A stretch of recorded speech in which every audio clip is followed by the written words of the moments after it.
الله الرحمن الرحيم الحمد لله رب العالمين والصلاة والسلام على سيد الأنبياء والمرسلين وعلى أهل بيته الطيبين الطاهرين المعصومين. ایک بار پھر صلوات پڑھیں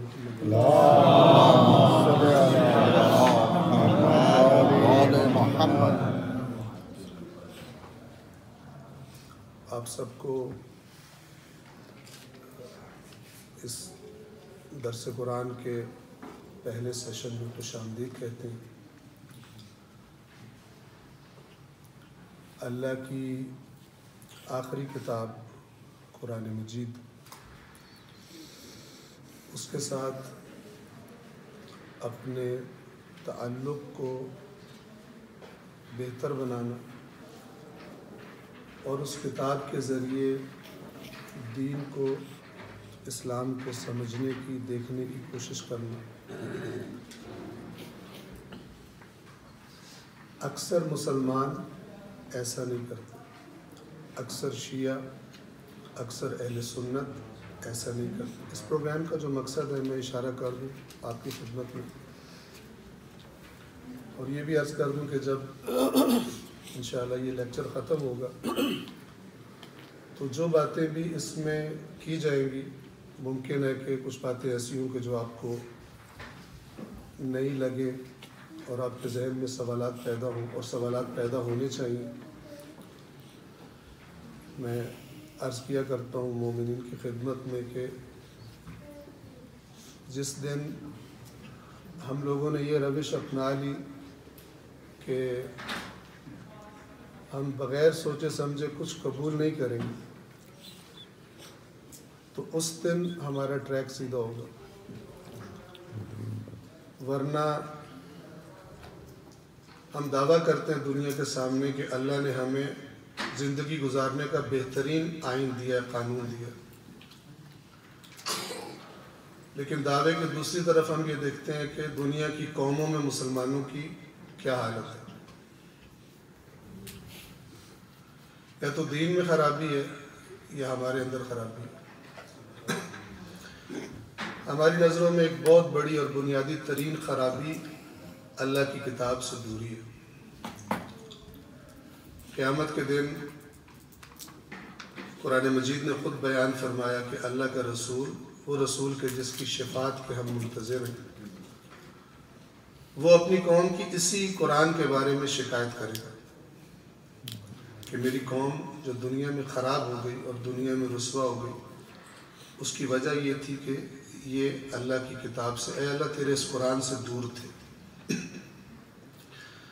توجہ فرمائیں، بہت ساری باتیں انشاءاللہ ذہن میں ہیں کہ جو آہستہ آہستہ بیان کر دی جائیں گی. آج پہلا سیشن ہے، اگرچہ ہم نے جو پوسٹ شیئر کی تھی یہاں کے دوستوں نے، انتظامیہ نے، اس پر لکھا تھا کہ آغاز اس درس کا سورۃ الفاتحہ سے ہوگا. آغاز سورۃ الفاتحہ سے ہی ہوگا، لیکن مناسب یہ لگا کہ ہم پہلے اس درس میں قرآن مجید کی امپورٹنس اور یہ بات کہ اس درس کو اٹینڈ کرنے سے ہمیں کن سوالات کے جواب ملیں گے، اور قرآن پڑھنا کیوں ضروری ہے، اور قرآن سے کیوں دور ہے. توجہ فرمائیں. ہمارے بچے کو یہ معلوم ہے کہ اللہ کا رسول جب اس دنیا سے جا رہے تھے تو فرمایا تھا میں تمہارے درمیان دو چیزیں چھوڑ کے جا رہا ہوں. سب کو یاد ہے میرے خیال میں، ایک قرآن ہے اور ایک اہل بیت. ذرا غور سے سنیے گا. یہ بات اس لیے کر رہا ہوں کہ دین کے معاملے میں بہت زیادہ غیر سنجیدہ رویہ ہے ہمارا. جس روش کی اللہ نے مذمت کی ہے، اس کو برا کہا ہے، ہماری بالکل وہی روش ہے، اور وہ ہے باپ دادا کا دین. جس طرح ہم نے اپنے بزرگوں کو دیکھا ہم اسی طرح چل رہے ہیں. اس کی مثال آپ کو دیتا ہوں. یہ جو حدیث ثقلین ہے کہ میں تمہارے درمیان دو چیزیں چھوڑ کے جا رہا ہوں، یہ ہم بچپن سے سنتے ہیں. بچپن سے سنتے ہیں کہ رسول اللہ قرآن اور اہل بیت چھوڑ کر گئے ہیں، اور ان دونوں کے دامن کو مضبوطی سے تھامنا. لیکن جیسے شہروں پر ٹریفک کے لیے بائی پاس بنے ہوتے ہیں تاکہ ٹریفک شہر کے اندر داخل نہ ہو، ہم بھی جب حدیث ثقلین پڑھتے ہیں تو قرآن کے اوپر سے بائی پاس بنایا ہوا ہم صرف اور صرف توجہ کدھر کرتے ہیں؟ اہل بیت کی طرف. یہ غلط ہے.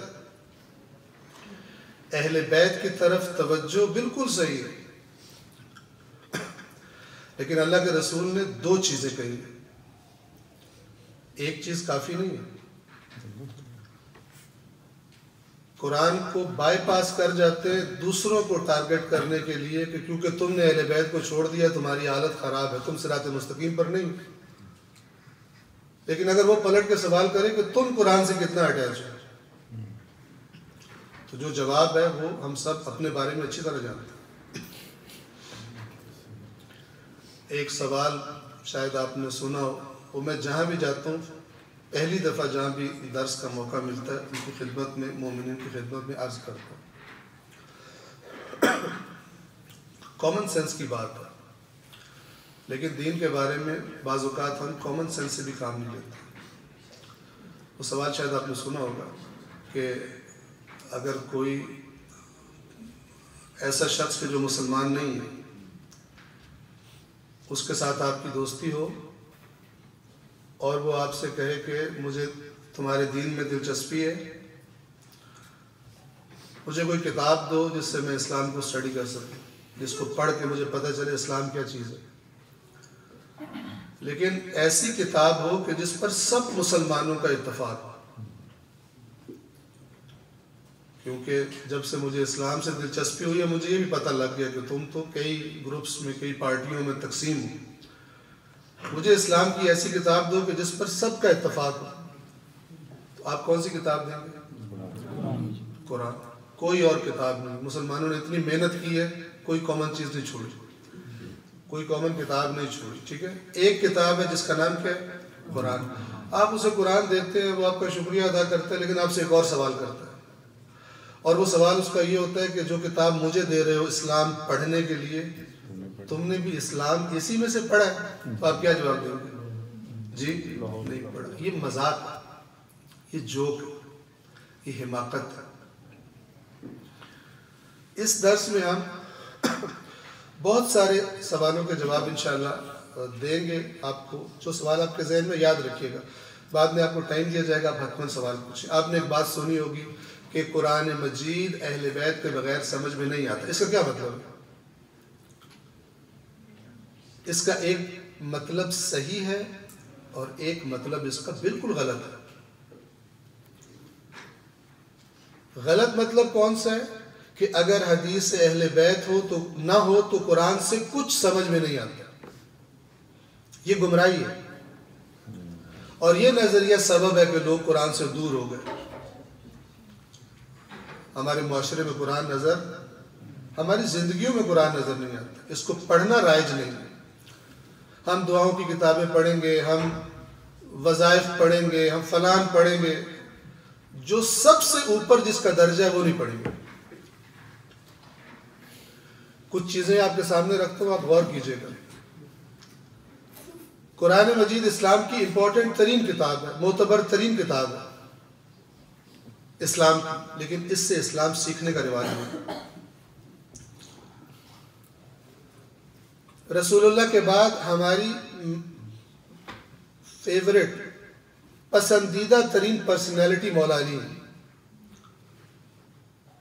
ہم ہر جگہ سے مولا علی کا ذکر سننا چاہیں گے. مولا کی اپنی زبان سے مولا کا ذکر سننا، مولا کی بات سننا ہمارے یہاں رائج نہیں. کتنے جنہوں نے نہج البلاغہ پڑھی ہوئی؟ آپ سوچیے ایسا کیوں ہوا کہ جو آج بری حالت آپ دیکھ رہے ہیں معاشرے میں، یہ اس لیے ہے کہ ہماری اپنی کوئی ٹھوس بنیاد نہیں، ہمارا دین سنا سنایا ہوا ہے. معتبر ترین کتاب قرآن اسلام کی نہیں پڑھیں گے.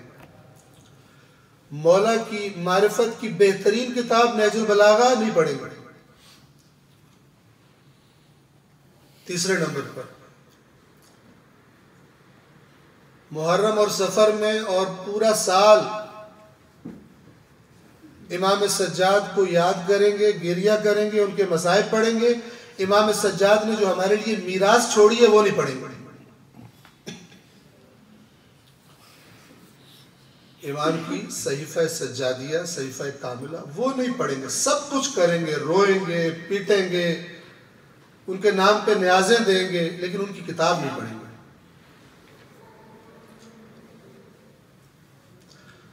ذہنوں میں انسان کے سوال آتا ہے ایسا کیوں؟ کون ذمہ دار ہے اس کا؟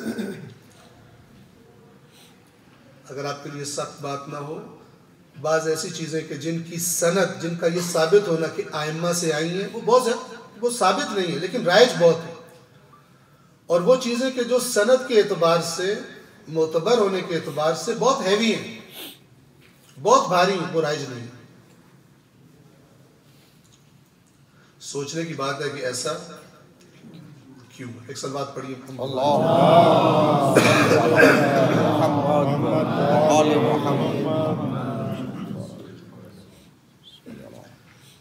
ایک اور سوال، ایک چھوٹا سا کوئز آپ سے۔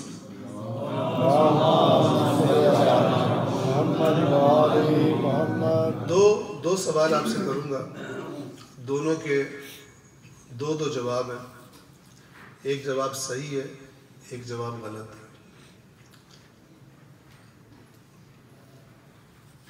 عام طور پہ جو امتحان ہوتے ہیں اس میں جو صحیح جواب دیتا ہے وہ پاس ہو جاتا ہے۔ میں جو آپ سے سوال کروں گا اس میں صحیح جواب دینے والا فیل ہو جائے گا۔ دو سوال، دونوں کے دو جواب۔ پہلا سوال، اللہ تعالیٰ نے قرآن مجید نازل فرمایا، انسانوں تک پہنچایا، اللہ کا قرآن کے نزول سے، قرآن کے نازل کرنے سے اصلی مقصد کیا تھا؟ بنیادی ترین مقصد۔ دو جواب ہے، پہلا جواب، ایک جواب غلط ہے، ایک صحیح ہے، آپ نے صحیح بتانا۔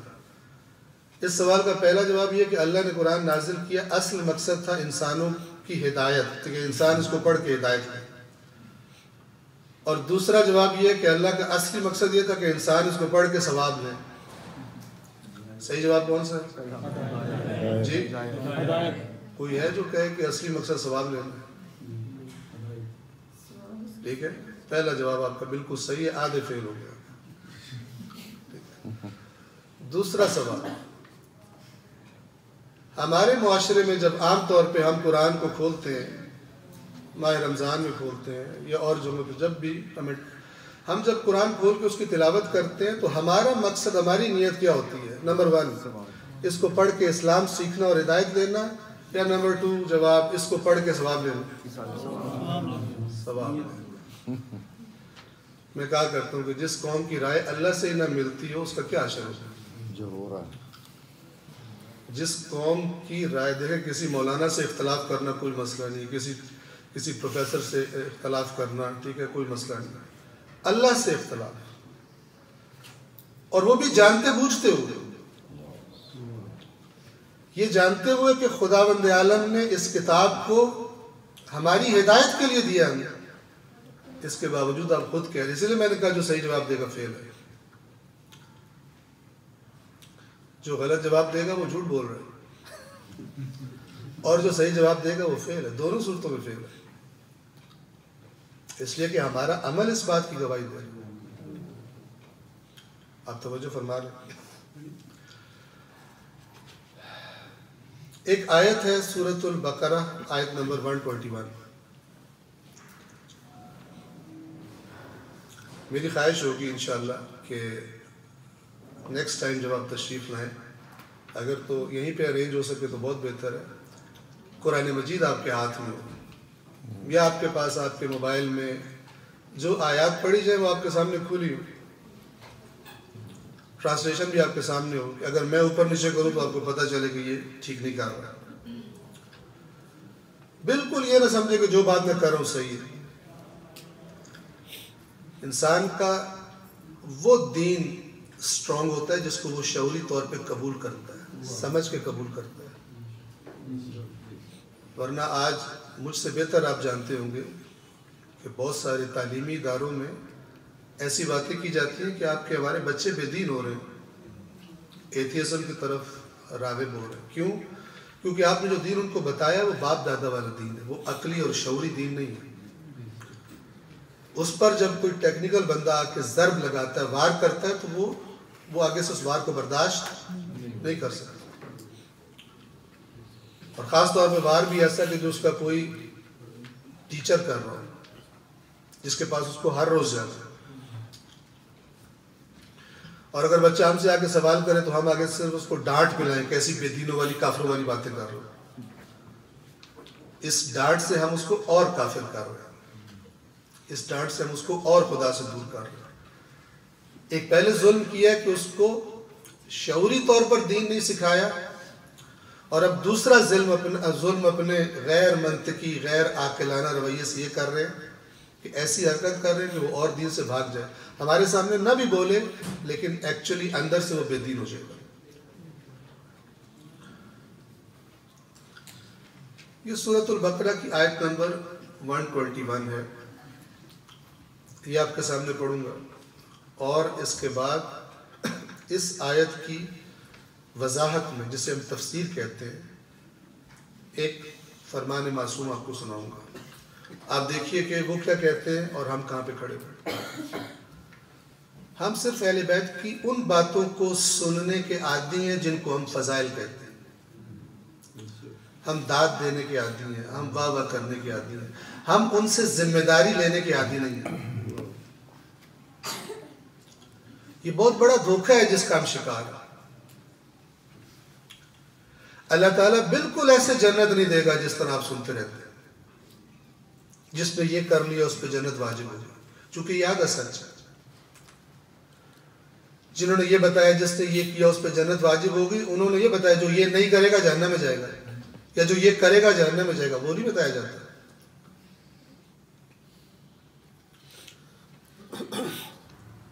آپ سورہ یاسین کی تلاوت کرتے ہیں، میرے ذہن میں آگے میں عرض کر دوں، سورہ یاسین کی آپ سب تلاوت کرتے ہیں. جو سورہ یاسین کا ترجمہ بھی جانتے ہیں وہ میری تائید کریں گے. سورہ یاسین کے شروع میں ایک آیت آتی ہے کہ وَجَاءَ مِنْ أَقْصَى الْمَدِينَةِ رَجُلٌ يَسْعَى، شہر کے دور کنارے سے ایک شخص دوڑتا ہوا آیا. قَالَ يَا قَوْمِ اتَّبِعُوا الْمُرْسَلِينَ، کہنے لگا کہ اے لوگو، اے میری قوم کے لوگو، انبیاء کو فالو کرو. اس وقت اللہ کے رسولوں پر کیس چل رہا تھا، لوگ جمع تھے، یہ لوگوں کو گمراہ کرنے آئے، یہ منحوس ہیں. تو یہ شخص کے جو مومن تھا، اس کو پتہ چلا، یہ دوڑتا ہوا آیا، وہاں پہ سے پتہ تھا مجھے ماریں گے، یہ بات کرنی آسان نہیں ہے. جب پوری قوم خلاف کھڑی ہو، اب یہاں پہ میں انبیاء کی حمایت کروں تو مجھے مار ہی پڑنی ہے، اور اس کو قتل کر شہید کر دیا تھا. اس بندے کی باتوں کو، جملوں کو اللہ نے قیامت تک کے لیے قرآن کا حصہ بنایا. کہنے لگا یا قوم اتبعوا المرسلین، اے میری قوم انبیاء کو فالو کرو. اب توجہ فرمائیے، جو زیادہ یاسین پڑھنے کے عادی ہیں ان کے لیے فیملیئر ہو گیا ہے. اتبعوا من لا يسألكم اجرا، اتبعوا پیروی کرو، فالو کرو، پیچھے چلو، کس کے لیے؟ من لا يسألكم، جو تم سے سوال نہیں کرتا. یہ دلیل دے رہا تھا کہ یہ لوگ صحیح ہیں.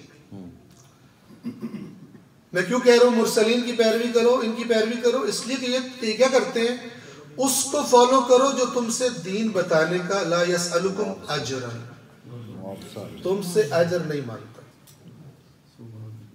یہاں بھی ہمارا اللہ سے اختلاف ہے بہت بڑا. وہم مہتدون، اور یہی ہدایت یافتہ ہے.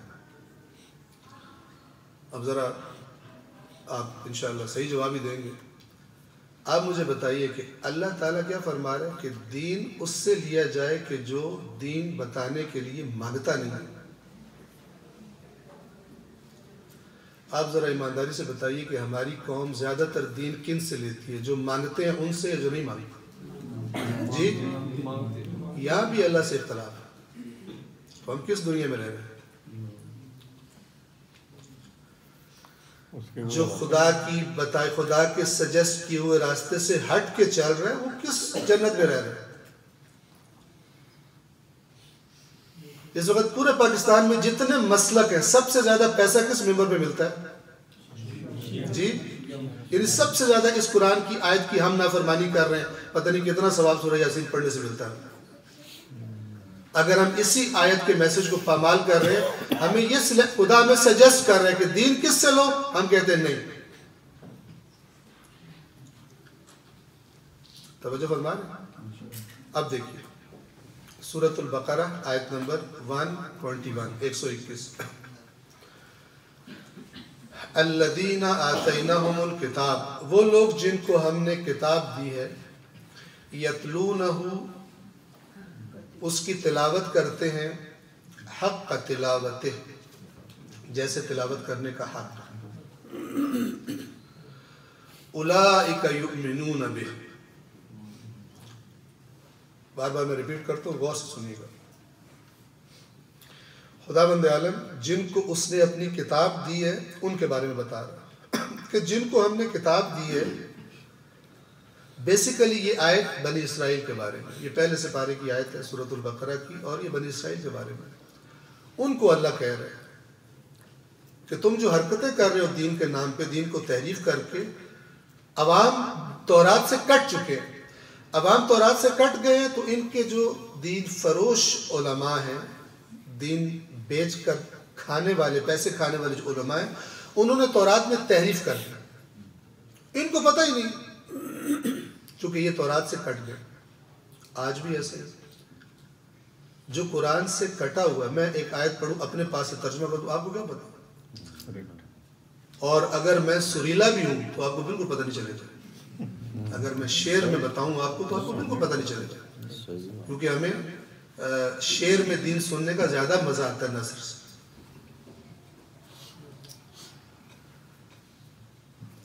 یہ جو یہودی تھے مدینہ کے، انشاءاللہ پہلے جز میں بڑی ڈیٹیل سے یہ بات آئے گی کہ یہ رسول اللہ کا انتظار کر رہے تھے۔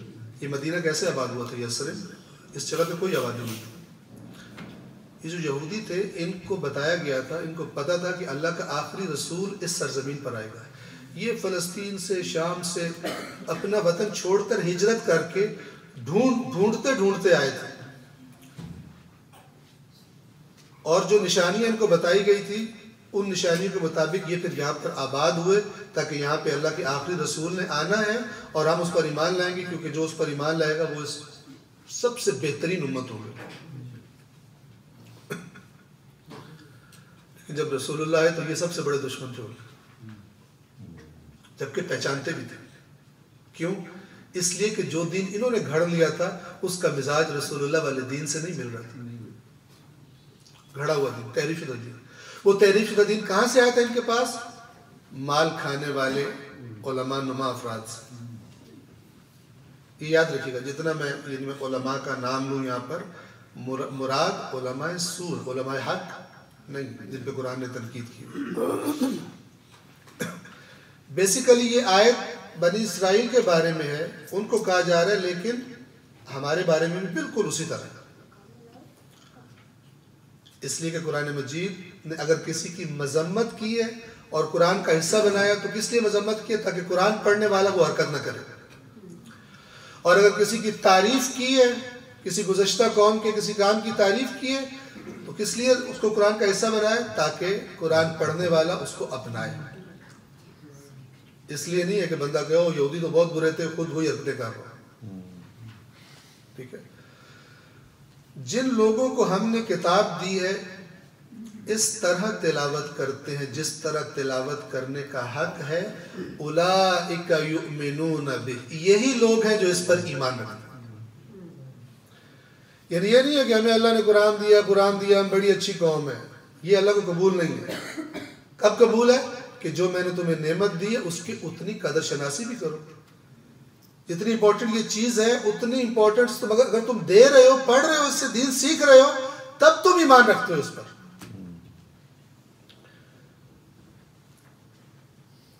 ایک بچہ جس کو ایک کتاب دی جاتی ہے، کہا جاتا ہے کہ سال کے اینڈ میں تمہارا اسی کتاب سے امتحان ہوگا، اگر اس کو ایمان ہے کہ اس کو پڑھ کر میں پاس ہوں گا تو پڑھے گا اس کو۔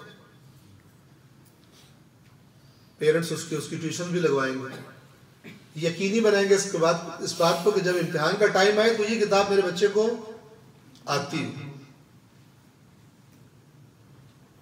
جن کتابوں کا فائدہ ایک ایک سال کا ہے ان کی امپورٹنس زیادہ ہے قرآن مجید سے۔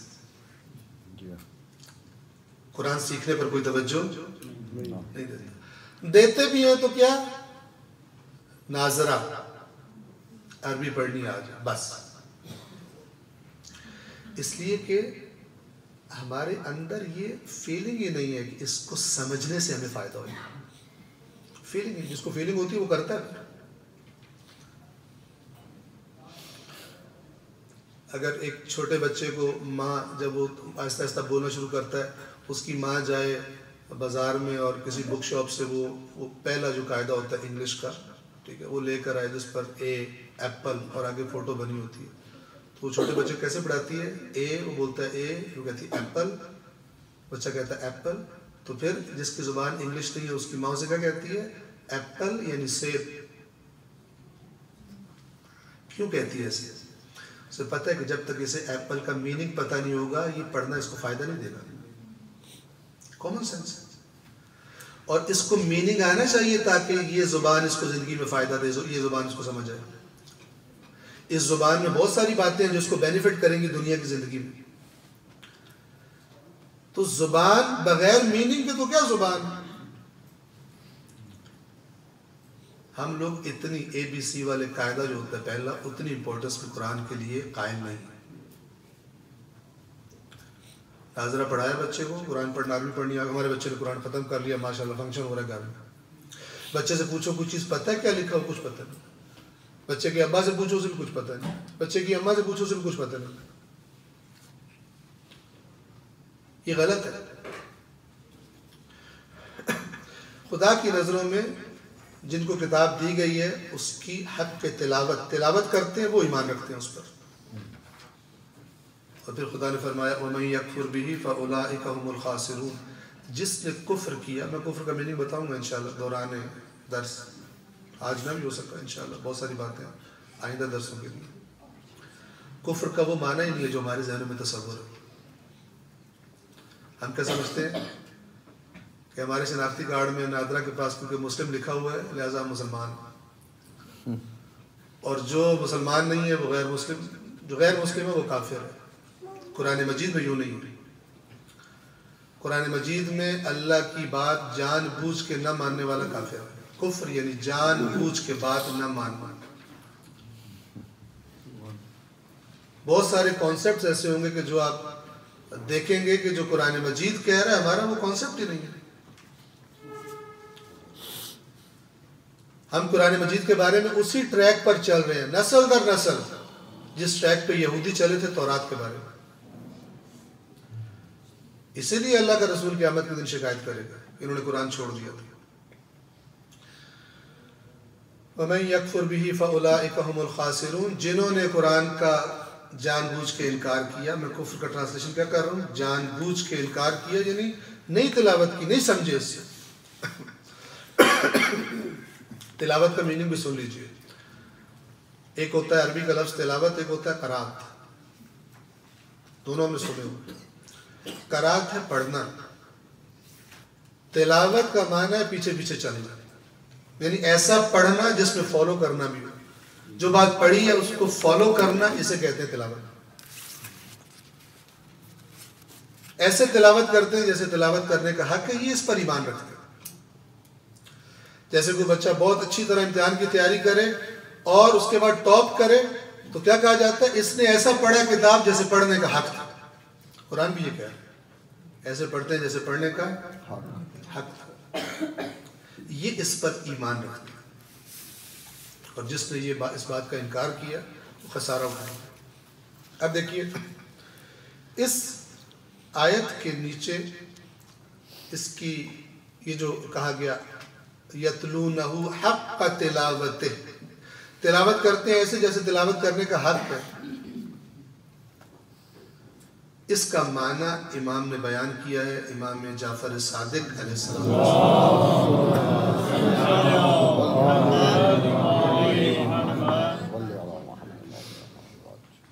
امام نے آیت کی تلاوت کی الذین آتیناہم الکتاب یتلونہ حق تلاوتہ قال، اور یہ آیت تلاوت کر کے امام نے فرمایا یرتلون آیاتہ. فرمایا اس کا معنی یہ ہے، حق کے تلاوت کا معنی یہ ہے. حق کے تلاوت کیا چیز ہے؟ اس کا معنی یہ ہے کہ قرآن کی آیات کو ترتیل کے ساتھ پڑھتے ہیں. اچھا، ترتیل ایک ٹرم بھی ہے اس کی تجوید کی. ایک خاص انداز سے، ایک خاص سپیڈ سے قرآن کو پڑھنے سے ترتیل کہتے ہیں۔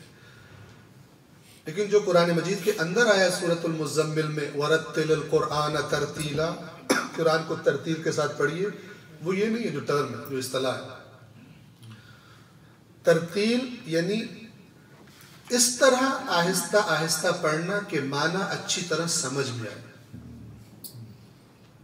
ٹھیک ہے؟ ایسا نہیں کہ بلٹ ٹرین کی طرح سورہ یاسین 1000 بار پڑھنی ہے، اب لگے ہوئے ہیں کچھ پتہ نہیں ہے اللہ نے کیا کہا۔ مولا امیر المومنین نے منع فرمایا اس طرح پڑھنے سے، کہا مجھے ناپسند ہے کوئی قرآن کی تلاوت اس طرح کرے کہ اس کی توجہ اینڈ کی طرف ہو کہ ختم کب ہوگا۔ جیسے بعض لوگ دعا مانگتے ہیں، دعائے جوشن کبیر ہو رہی ہوتی ہے ماہ رمضان میں، اب دعا کیا ہے؟ خدا سے درخواست، یا اللہ ہمیں یہ چاہیے۔ ہماری تڑپ کیا ہوتی ہے دعا میں؟ صفحے پلٹ پلٹ کے دیکھ رہے ہوتے ہیں کتنی رہ گئی تاکہ باہر جا کے چائے پیئے، وقفہ ہو دعا ختم ہو تو باہر جا کے چائے۔ اس دعا سے کیا ملے گا جس سے جان چھڑانے کے لیے بار بار صفحے الٹ رہے ہیں، کب ختم ہوگا؟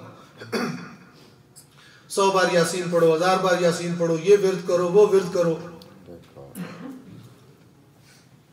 یہ رسمیں ہیں۔ اس کام کے لیے اللہ نے نہیں قرآن مجید اتارا۔ پھر کہہ رہا ہوں جو سوال ذہن میں پیدا ہو انشاءاللہ وہ کیجئے گا۔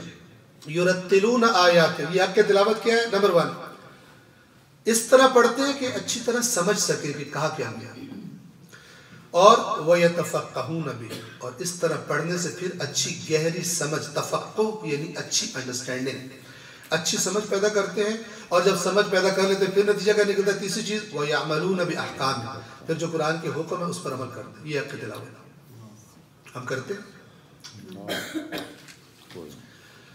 وَيَرْجُونَ وَعْدَهُ، اللہ نے جو اچھے وعدے کیے ہیں اس کی امید لگا لیتے ہیں۔ وَيَخَافُونَ وَعِيدَهُ، اور اللہ نے جو غلط نتائج کی دھمکی دی ہے اس سے ڈرتے ہیں۔ قرآن پڑھتے ہوئے یہ کیفیت ہوتی ہے، جب کوئی اچھا وعدہ اللہ کا دیکھتے ہیں تو امید لگاتے ہیں، اور جب کوئی دھمکی دیکھتے ہیں تو ڈر جاتے ہیں اس سے۔ اب یہ ذرا امید کا میں آپ کو میننگ بتا دوں، مثالیں، چونکہ قرآن کی اپنی روش میں مثالیں دینے والی ہے، یہ مثال توجہ سنیے گا۔ امید کا عمل کے ساتھ کیا تعلق ہے؟ فرض کریں آپ نے اسکول ختم کیا، کالج میں داخلہ لیا، سارے آپ کے جو وہاں پر کلاس فیلوز ہیں نئے، آپ نہیں جانتے، آپ ذرا پڑھائی میں درمیانے تھے یا کمزور تھے، تو آپ نے طریقہ یہ سوچا کہ میں کسی اپنی کلاس میں، جو میری نئی کلاس ہے کالج میں، اس میں کسی ایسے بچے سے دوستی کرتا ہوں ڈھونڈ کر کہ جو بہت پڑھاکو ہو، بہت زیادہ محنتی ہو، تو اس سے دوستی کروں گا تو پھر اس کی صحبت میں رہ کے میں بھی ذرا اچھے نمبر لے لوں گا۔ تو آپ نے انٹرویو کرنا شروع کیا اپنے نئے کلاس فیلو سے، بیچ میٹس کا انٹرویو کیا۔ ایک سے آپ نے پوچھا کہ جو ایگزام ہوگا ایف ایس سی کا یا مثلاً اے لیولز کا، آپ کیا امید ہے کہ آپ کی کیا پوزیشن آئے گی؟ تو کسی نے کہا کہ وہ دعا کرو پاس ہو جائیں، پہلے بھی دعاؤں سے ہی پاس ہوئے، اب بھی دعا سے۔ آپ کہیں گے یہ میرے مطلب کا بندہ نہیں ہے، ٹھیک ہے؟ آپ بندے چیک کرتے کرتے ایک بندے کے پاس آپ پہنچے، اس نے آپ سے کہا کہ آپ اس کو جانتے نہیں ہو، بالکل نیا بندہ ہے، آپ نے سوال کیا، اس نے کہا مجھے امید ہے میں انشاءاللہ ٹاپ کروں گا۔ آپ نے کہا یہی بندہ ہے جس کو میں ڈھونڈ رہا تھا، یہی بندہ۔ تو آپ نے کہا کہ آپ میرے ساتھ دوستی کرنا پسند کریں گے؟ کہتا ٹھیک۔ اب یہ جس نے کہا ہے کہ مجھے امید ہے کہ میں انشاءاللہ ٹاپ کروں گا، اس ایک جملے سے آپ کے ذہن میں اس کے بارے میں ایک تصویر پیدا ہوئی، کیا؟ کہ یہ بڑا محنتی پڑھنے والا بندہ جو ٹاپ کرنے کی سوچ کرتا ہے، اس لیے آپ نے اس کو سلیکٹ کیا دوستی کے لیے۔ کلاسز شروع ہوئی، پہلے دن آپ نے دیکھا کہ ٹیچر پڑھا رہا ہے، یہ پیچھے لگا ہوا ہے، مثلا موبائل پہ لگا ہوا چھپ کے۔ آپ نے کہا چلو پہلا دن ہے، آپ نے دیکھا دوسرا پیریڈ آیا، دوسرا دن آیا، دوسرا مہینہ آیا، یہ آوارہ گرد ہے۔ کتاب میں کتاب اس کے سامنے کرو، اس کی سانس رکنا شروع ہو جاتی ہے، اور اگر ارد گرد کی باتیں کرو تو یہ بڑا انجوائے کرتا ہے۔ تو آہستہ آہستہ آہستہ جب آپ ایک مہینہ آپ اس کے ساتھ رہے تو آپ کو پتہ چل گیا یہ تو بالکل ہی فارغ آدمی ہے، پڑھتا ہی نہیں ہے۔ ایک مہینے کے بعد آپ نے پھر سوال کیا، اب پہلے آپ نے اس کا عمل نہیں دیکھا ہوا تھا، اب آپ نے اس کا عمل دیکھا، اب آپ نے اس سے پھر سوال کیا۔ سوال کیا کہ آپ کو کیا امید ہے کہ جب آخری فائنل ایگزام ہوں گے. اب اگر یہ آپ سے دوبارہ کہے میں نے پہلے بھی کہا تھا انشاءاللہ ٹاپ کروں گا، اب آپ اس کے بعد مانیں گے؟ آپ کہیں گے میرا بچہ ایک تو یہ کہ آج سے تیری میری دوستی ختم، دوسرا آپ اسے کہیں گے کہ جو تیری حرکتیں ہیں نا تیرا پاس ہونا بھی مشکل ہے اور تو کہہ رہے میں ٹاپ کروں گا. یہ جو کہا کہ جب اللہ کی قرآن کی آیات پڑھتے ہیں امید لگا لیتے ہیں، تو جس کو امید ہوتی ہے اس کے ساتھ اس کا عمل اٹیچ ہوتا ہے. جس کو یہ امید ہے میں نے ٹاپ کرنا ہے، اس کا عمل کیسا ہوگا؟ جس نے جتنا اچھا رزلٹ لینا ہے اس کا عمل اتنا زیادہ گواہی دینا چاہیے کہ یہ اس قسم کا بندہ ہے. اور جو دعا مانگے کہ مجھے جوار پنجتن پاک میں یا اللہ جگہ دے، اور زندگی اس کی جوار ابلیس والی ہو عملی طور پر، تو یہ تضاد اللہ کے یہاں قبول اس طرح جوار پنجتن پاک نہیں ملا کرتا، اس طرح جوار انبیاء نصیب نہیں ہو کرتا. یہ معنی اس وَيَرْجُونَ وَعْدَهُ وَيَخَافُونَ وَعِيدَهُ کہ جب اللہ کے اچھے وعدے دیکھتے ہیں قرآن میں اس کی امید لگا لیتے ہیں، یعنی ساتھ اس کا عمل بھی اٹیچ ہوتا ہے. کیونکہ وہ وعدے ایسے نہیں ہوتے کہ صرف پڑھ لینے سے مل جائیں، اس کے لیے کچھ کرنا پڑتا ہے. وَيَعْتَبِرُونَ بِقَصَصِ اور قرآن کے قصوں سے عبرت لیتے ہیں. جتنے قصے قرآن میں بیان ہوئے یہ اس لیے نہیں ہے کہ بندہ یہودیوں کا ذکر پڑھے اور کہے بہت ہی گندے تھے یہودی، یہ اس لیے کہ دیکھیں تم بھی اسی ٹریک پہ تو نہیں چل رہے. اور میں آپ کو بتاؤں گا پہلا سپارہ جب ہم انشاءاللہ پہلا جز جب قرآن کا پڑھیں گے آپ کو بتاؤں گا کہ کسی کام میں یہودیوں سے پیچھے نہیں ہے. رسول اللہ کے زمانے میں جو صفات یہودیوں کے اندر پیدا ہو چکی تھی، آپ کو میں اشتہار دکھاتا ہوں، ٹھیک ہے، فلم سے پہلے اس کا اشتہار ہوتا ہے. یہودیوں کا ایک عقیدہ جس کو بہت کنڈیم کیا قرآن نے وہ یہ تھا کہ ہم پکے جنتی ہیں. آج مسلمانوں کا ہر مسلک کیا کہتا ہے؟ جی نہ صرف یہ کہ ہم پکے جنتی ہیں، دوسرے ہمارے علاوہ جو دوسرے ہیں وہ پکے جہنمی ہیں. یہ کس کا مزاج ہے؟ قرآن نے بتایا کس کا مزاج ہے؟ یہودیوں کا. اور آج ہمارا. اسی لیے اس زمانے میں جس طرح یہودی رسوا ہو رہے تھے آج ہم ہو رہے ہیں. آپ دیکھ لیں اقوام عالم مسلمانوں کی کیا حالت ہے. اس لیے کہ اللہ کی کسی کے ساتھ رشتہ داری نہیں ہے. وہ کسی قوم میں اپنا نبی بھیجتا ہے، اپنا قانون کو دیتا ہے، اگر وہ اس پہ عمل کرے خدا ان کو فضیلتیں دیتا ہے، دنیا میں بھی عزت دیتا ہے، آخرت میں بھی کامیابی کا وعدہ کرتا ہے. لیکن جو قومیں اس کے دیے ہوئے آئین پر عمل چھوڑ دیں پھر خدا بند عالم کی کسی کے ساتھ کوئی رشتہ داری نہیں ہے. جس قوم سے کہتا ہے ہم نے تمہیں فضیلت دی ہے اسی قوم کو کہتا ہے ہم نے تم پہ لعنت کر دی. یہ قرآن میں کس لیے بتایا گیا ہے؟ تاکہ اب جو قرآن پڑھنے والے ہیں وہ حرکتیں نہ کرے جو انہوں نے کی تھی. یعتبرون بقصص قرآن کے قصوں سے عبرت لیتے ہیں بجائے ان پر لعنت کرنے کے. پہلے یہ دیکھتے ہیں کہ یہ صفت میرے اندر تو نہیں ہے جس پر قرآن نے ان کو ان کی مذمت کی، انہیں برا بھلا کہا. وَيَأْتَمِرُونَ بِأَوَامِرِهِ قرآن کے اندر جتنے بھی امر آئے ہیں کہ یہ کرو انہیں پھر کرتے ہیں. وَيَنْتَهُونَ بِنَوَاهِهِ اور قرآن کے اندر جتنی نہیں آئی ہے کہ یہ کام نہیں کرو پھر اس سے رک جاتے ہیں، پھر نہیں کرتے.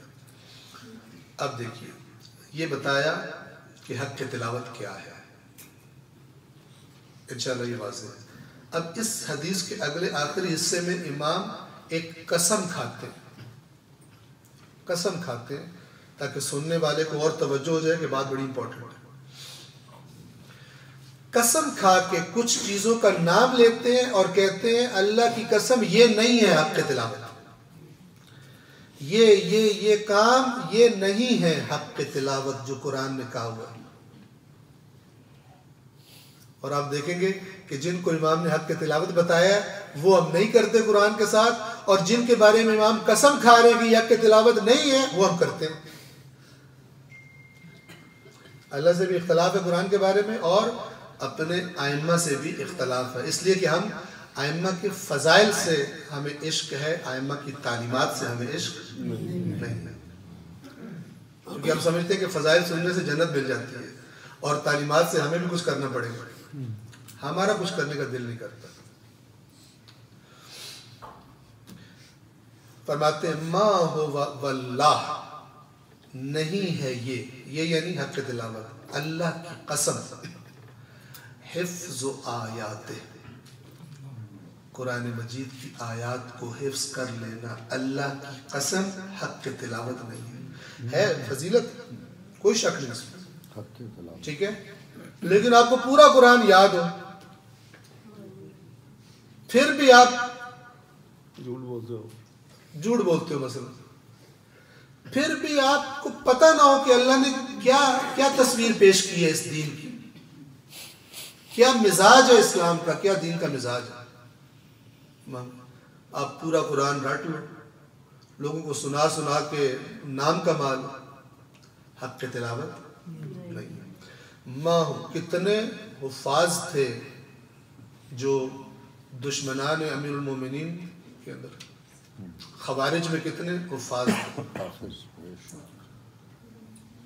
حفظ کرنا فضیلت ہے لیکن جب عمل کے ساتھ جڑا ہو، وضو کرنا ثواب ہے فضیلت ہے لیکن جب نماز کے ساتھ جڑے، آپ دیکھیے مثال، آپ کے سامنے ایک بندہ ایسا ہو کہ جیسے ہی اذان ہوتی ہے ٹھک سے جاتا ہے وضو کرتا ہے بغیر کسی ڈیلے کے، آپ نے پہلے دن دیکھا جیسے ہی اذان ہوئی بندے نے کام چھوڑا فوراً چلا، کدھر جا رہے ہو؟ وضو کرنے جا رہے ہو۔ آپ بڑے امپریس ہوئے، اتنا اول وقت میں وضو، کیا بات ہے اس میں، لیکن آپ دیکھا وضو کر کے آگے بیٹھ گیا اور نماز پڑھی نہیں، قضا کرنی، آپ کو تعجب۔ پھر اگلی اذان ہوئی، پھر ایسے بلٹ کی طرح گیا وضو کر کے آ گیا، لیکن پھر نماز نہیں پڑھی۔ تیسرے چوتھے دن آپ کہیں گے تو مذاق بنایا ہوا ہے، یہ وضو اس لیے ہے تاکہ بندہ وضو کر کے نماز پڑھے، تو وضو کرتا ہے نماز نہیں پڑھتا۔ آپ مجھے خود بتائیے، وضو کرنا پر اللہ نے اجر رکھا ہے، ثواب رکھا ہے، لیکن یہ وضو ایک پہلا سٹیپ ہے ایک اگلے دوسرے سٹیپ کے لیے۔ جو بندہ کہے کہ مجھے اس کا ثواب چاہیے اگلا کام میں نے نہیں کرنا، کتنا ایک ثواب دے گا اللہ اینڈ پہ؟ دیکھو تو نے تو مذاق بنایا، ہم نے بھی ایسے کیا، پڑھنا ہے سمجھنا نہیں، اگلا سٹیپ لینا ہی نہیں، اور جو سمجھ رہا ہو وہ اس کے لیے اگلا سٹیپ کیا ہے، ایکچوئل جو ہدف وہ ہے اس پر عمل۔ رزلٹ کس سے نکلے گا؟ عمل سے نکلے گا۔ ورنہ آپ قرآن پہ پی ایچ ڈی کر لیں، آپ قرآن کے ایک ایک لفظ کے بڑے باریکی سے میننگ جان لیں، کیا فائدہ؟ آپ لوگوں کو امپریس تو کر سکتے ہیں، مثلا میں یہاں پر 1000 لیکچر دوں قرآن کا، آپ کہیں گے بڑا اس کو اچھا قرآن آتا ہے، لیکن قیامت کے دن اللہ تعالیٰ مجھے لٹکا دے گا اگر میں نے اس کے خلاف عمل کیا ہوا۔ اگر میں کوئی چکر دے رہا ہوں مثلا اس کے برعکس چلتا ہوں میں، تو لٹکا دے گا خدا بندے عالم۔ آپ کو نہیں پتا لیکن اللہ کو سب پتہ ہے کیا۔ بس پڑھنا ہے تاکہ سمجھا جائے، سمجھنا ہے تاکہ عمل کیا جائے، ورنہ ڈرامہ ہے۔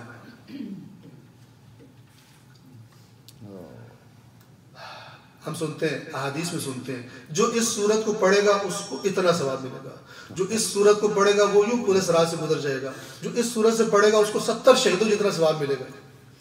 یہ کیوں ہے؟ اس لیے کہ اس سورت میں جو باتیں ہوتی ہیں وہ یہی والی ہوتی ہیں کہ جن پہ عمل سے یہ والے ثواب ملتے ہیں، نہ کہ صرف سورت پڑھنے سے وہ ثواب ملتا ہے۔ یہ دھوکہ ہے، یاد رکھیے۔ کیوں؟ توجہ فرمائیں، توجہ فرمائیے گا۔ ابھی میں اردو بول رہا ہوں، آپ اردو سن رہے ہیں، اگر میں آپ کو کوئی پیپر دوں جس پر اردو لکھی ہوئی ہے، ٹھیک ہے، اور میں آپ سے کہوں آپ اس کو پڑھیں، تو میرے بھی ذہن میں یہ بات کلیئر ہے، آپ کے ذہن میں یہ بات کلیئر ہے کہ جو پڑھے گا اس کو سمجھ آئے گا، ایسا ہی ہے نہیں؟ کسی کے ذہن میں نہیں آئے گا بغیر پڑھے، میں کہہ رہا ہوں، لیکن جو بھی اس کو پڑھ کے آئے گا اس کو یہ انعام ملے گا۔ نہ آپ کے ذہن میں آئے گا نہ میرے ذہن میں آئے گا کہ یہ اس بات سے مراد بغیر سمجھے پڑھنا ہے۔ بغیر سمجھے گا تو تصور ہی نہیں ہے۔ میری زبان بھی اردو، آپ کی زبان بھی اردو، آپ کو بھی سمجھ آتی ہے۔ اب دیکھیں، جن ہستیوں نے یہ فرامین بولے جو اس سورت کی تلاوت کرے گا اس کا یہ اجر ہے، ان کی زبان کون سی تھی؟ جی عربی۔ جن سے بول رہے تھے وہ کون تھے؟ وہ بھی عرب تھے۔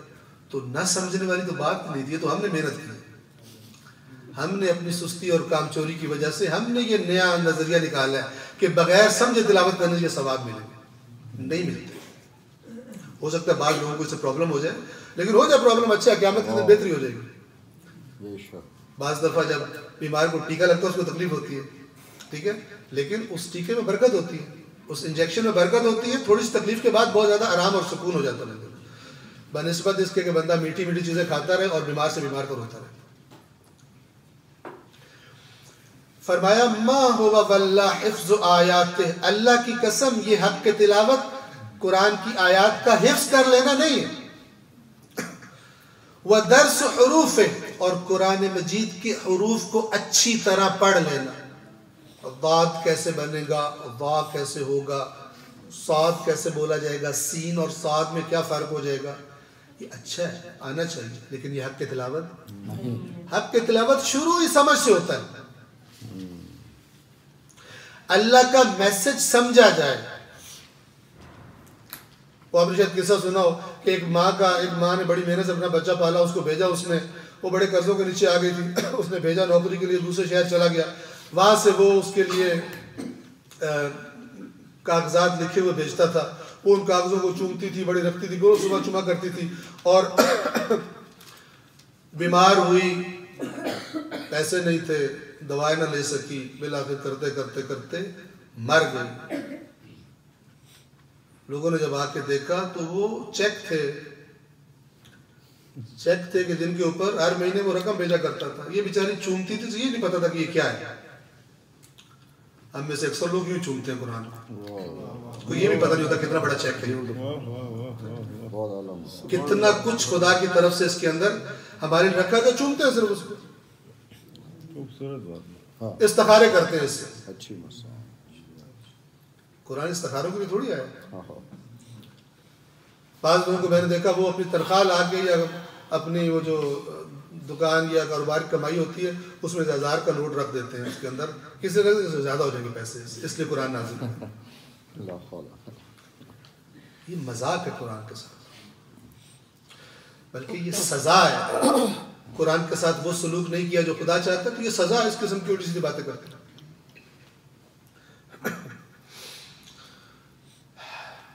ما ہوا واللہ حفظ آیاتہ، اللہ کی قسم یہ حق تلاوت قرآن کی آیات کا حفظ کرنا نہیں ہے، اور اس کے حروف کو اچھی طرح پڑھ لینا یہ حق تلاوت نہیں ہے۔ وَتِلَاوَةُ سُورَةٍ، اور ایک سورت کی تلاوت کر لینا یہ حق تلاوت۔ میں روز جی رات کو سورہ واقعہ پڑھتا ہوں، میں ڈائریکٹ جنت میں جا رہا ہوں، سورہ واقعہ میں لکھا کہ اللہ چاہتا کہ مجھے کچھ پتہ نہیں لگا۔ یہ مذاق ہے۔ دنیا کی کون سی کتاب ہے جس کے ساتھ قرآن کے علاوہ مجھے کوئی کتاب بتائیں جس کے ساتھ یہ مذاق کیا جاتا ہے؟ میں نے عرض کیا نا وہ جو ABC کا قاعدہ ہے نا وہ بھی امپورٹنٹ ہے قرآن سے اس معاملے میں، اس کو بھی سمجھتے ہیں، سمجھاتے ہیں، پڑھاتے ہیں۔ صرف یہ کتاب ہے جس پر یہ ظلم ہوتا ہے، اور پوچھو تو کیا کہیں گے؟ اس سے بڑی کتاب، اس سے عظیم کتاب، اس سے فائدہ مند کتاب کائنات میں ہے ہی کوئی، اور عمل دیکھو اس سے زیادہ بے فائدہ کتاب کوئی نہیں۔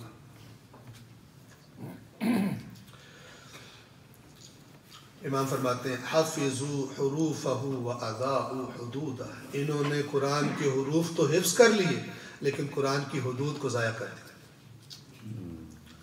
حافظ ہے، بہت قرآن پڑھ رہا ہے، ماہ رمضان ہے، میں نے اس دفعہ 10 دفعہ قرآن ختم کر لیا، ہر میں 3 دن میں قرآن ختم کر رہا ہوں، حفظ ہو گیا مجھے قرآن، لیکن قرآن کی حدود کراس کرتا ہوں۔ امام فرما رہے ہیں کہ حفظ تو کر لیا انہوں نے، یعنی دلیل دے رہے ہیں کہ میں نے کیوں کہا کہ یہ حق کی تلاوت نہیں ہے، اس لیے کہ جتنا مرضی کر لو اس کو، اس سے تمہیں ملے گا کیا؟ جس کے لیے خدا نے قرآن بھیجا ہے وہ نہیں ملے گا۔ حفظوا حروفہ واضاءوا حدودہ، انہوں نے اس کے حروف یاد کر لیے اور اس کی حدود کو ضائع کر دیا، پامال کر دیا۔ پھر امام فرماتے ہیں وَإِنَّمَا هُوَ تَدَبُّرُ آیَاتِ، یہ حق کے تلاوت تو بس یہ ہے کہ اس کی آیات میں تدبر کیا جائے۔ تدبر کیا ہے؟ غور و فکر۔ غور و فکر تبھی ہوتا ہے جب سمجھ میں آئے۔